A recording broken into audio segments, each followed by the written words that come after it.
дугурмаа, дунгамаа бишээ дугурхуу гэдэг хоолны сав гэж чичилж болохтой тул 21,000-аарч амьдран штэ гэж даапалж байна. Орон сууцны төрөлдсөн банктай болж тэр болтол 4 хүүхэдтэй болж чадвал зээл авах очерт зогсохгүй болно. Нөгөө талдаа бүх буудлага боксоос өөр спортын төрлүүд олон бий.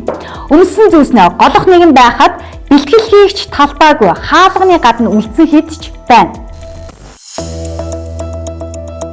Өнгөрсөн 7 хоногт сар дэлхий рүү хамгийн ойрхон ирж харин бид өдөр алгасгүй хэрүүл урал хийсээр өнгөрлөө. Дугурмаа, дунгамаа бишээ дугурхуу гэдэг цахим эмчтэй цахимаар маргалдаж ерөнхийлөгч асан инх баяраас төр өмчөө авахыг шаардаж ус төрчид төсөөл азалж улаан цэнхрээрээ талцаж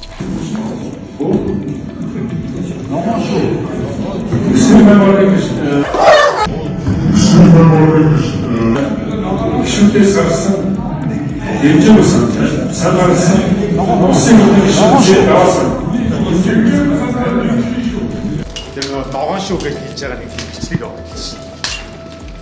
Шууд нэг цууралдаан дараа яриа өгнө. За дараа нь өгье. Булган төвөөг буулгах уу, бүр төлөх үү гэдгийг шийдэх асуудал завсарлага авч ерөнхий сайдаас гарч ирж гомдохдоо хийсэн ажилдаа харамсаж байгуулсан гэрээгээ цуцалчихгүй юу гэж үг хаялаа. Бараг 20 жил гатсан тэгээд энэ төслөө буцаагаад гацаа гэж байгаа л тэгээл та тэгээд. Би тэрийг хамгаалаад байгаа юм юу ч байхгүй шүү. Болохгүй бол тэгэл эх 7 хоногт оруулж ирээл цуцалчихгүй юу? Багш нар ажилдаа орсон ч эмчнэр зөрөөд ажил хаяхаар олж хөгжлийн бэрхшээлтэй эргээд цастай өдрөөр цустай толгоогоор эсэргүүцлээ илэрхийлсэн ёстой хэрүүл оруулан дийлдэхгүй 7 хоног болж өнгөрлөө. X шоуд тавтамарл. Улсын хурлын гишүүн Жамбын Батсойр хөгжлийн бэрхшээлтэй иргэдийг хоолны сав гэж чичилж болохтой тул 21,000-аарч амьдран штэ гэж даапалж байна. Батсойрч нэ би ярьж штэ энэ чи. Би хасрамж халамжийн асуудал ярьж та ямар бүдүүлэг юм бэ?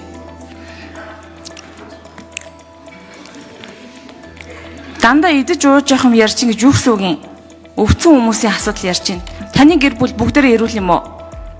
Амьдрийг бол одоо 321 мянга гал ингээл явдаг шүү дээ. Ер нь хин хоолны сав бай.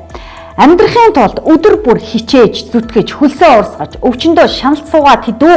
Эсвэл тэднээс 15 дахин их буюу 4 сая гаруй төгрөгийн цалин авчхаад төлөөллийн зарчмаач хэрэгжүүлж чадахгүй морь онсон толгойгүй хүн аятай лааз харж саналаа өгöd. Дөрөвтэй санаачилсан хуулийн төсөлж байхгүй. Дээр нь болоогүй давхар дахиад сар бүр тойрогтой ажиллах зардалд 20 сая төгрөг аваад хуралдаа орон гарман яваа гишүүн та өөрөө хоолны сав уу?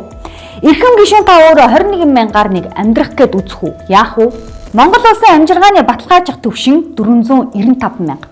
Гэтэл хөгжлийн бэрхшээлтэй иргэний асаргааны сарын тэтгэмж 302,000. Үүнийг 30% буюу ядаж 100,000-аар нэмэгдүүлэе гэдэг зарчмын зөрүүтэй санал чуулганы нэгдсэн уралдаанаар унсан. Зам 1 жил хүлээлээгээд өгөхгүй. Хөгжлийн бэрхшээлтэй өвчтөе хүмүүс 1 жилийг хүлээж чадахгүй бурхныхоо оронд явах хичнээн хүн байгаа вэ? Өдөр болгон шөнө болгон өвдөж байгаа тэр хүмүүсийн өвчнөд бид нар яаж нэмгэлэх вэ? Гэхдээ бид нар энэ 30%-ийг нэмчихээ л да. Бид нар тэр хүмүүст ердөө 100,000 төгрөг л нэмэх гээд байгаа шүү дээ. Ингэж нэмээд ядуурлын төвшнгөөс л чүү гарах юм байгаа. Хүн байна да энэ чи бүгдээрээ тийм биз дээ. Тодорхойлж хэлбэл хөгжлийн бэрхшээлтэй иргэний тэтгэмжийг 20%-аар нэмнэ. Харин асаргааны тэтгэмжийг 8.6% буюу урдаа тавьсан 2 аяг кофенийхоо үндч хүрэхгүй мөнгөөр нэмнэ гин. Үндсэндээ наад мөнгөөр өгчихгүй хүн шиг амиа зогоогоод байж байна. Дараа жилээс нэмье гэж хэлж байгаагаас ялгаа алга. Олон жил хүнээ мартсан төрийн хаалганы гадна үлдэж өдрийн өмнөх хоол, маргаашийн талх тарианы мөнгөө гуйлгүй шар нар борхоногийг чадлаараа давж байгаа хөгжлийн бэрхшээлтэй иргэдэд хүний үнэртэй төр засгийн төшөмдүүд хэрэгтэй байна. Хөгжлийн бэрхшээлтэй иргэдээ ядаж ядуурлын төвшнөөс гаргамаар байна гэсэн саналыг дэмжээгүй ч засгийн газар эх 5 жилд ядуурлыг 2 дахин бууруулах юм байна. Гэхдээ ер нь миний санахад намайг жаах охин байхад л төрөө хямралаас гарган түмнээ ядуурлаас аварна гэдэг уриал ооцсон үлгэж хэлсэн санагдаад тах юм. Гэхдээ иргэд шинээр итгэсэн учраас шинээр ураа хадаж байгаа юм байна. Шин итгэл эрс шинтгэл. За манай шинэ итгэл эрс шинтгэл гэдэг бол одоо шинэ итгэлээр жигүүрлэж эрс шинчлэлийг цаг үеийн шаардлагад нийцүүлж тэргүүн Замдан шатар танхимын сайднараа суулгаж байгаад эх 5 жилийн төлөвлөгөөгөө нээлттэй танилцуулсан. Тэд үндсэн 8 чиглэл 10 реформ хийж эрс шинжлэх стратеги боловсруулсан гэв. Энэ бол урай лооцсон байх ёсгүй, мөрөөдлийн жагсаалт биш. Харин бодит ажил хэрэг, үйлдэл үр дүн ийм бүтэн цагт ажлын төлөвлөгөө бүрэн зураглал юм аа. Эх 5 жилд бид уул уурхайн хэдхэн бүтээгдэхүүнээ лангуун дээрээ дэлгээд суудаг биш, үйлдвэрлэдэг, экспортлдог, олон тулгуурт эдийн засагтай болж эрчим хүчний хувьд бүрэн бие дааж, газрын тосны, зэсийн, ураны гэх мэт томоохон үйлдвэр технологийн парктай болно. Ядуурлыг 2 дахин бууруулах тул дундаж чинээлэг түвшинд очино. Орон сууцны төрөлдсөн банктай болж тэр болтол 4 хүүхэдтэй болж чадвал зээл авах очерт зогсохгүй болно. Тоочоод байвал барагдахгүй тул базаад хэлэхэд бид эх 5 жилд нэг Монгол болж зөв замдаа орцгоож тогтвортой, эв нэгдэлтэй, баялагтай Монгол улс болно.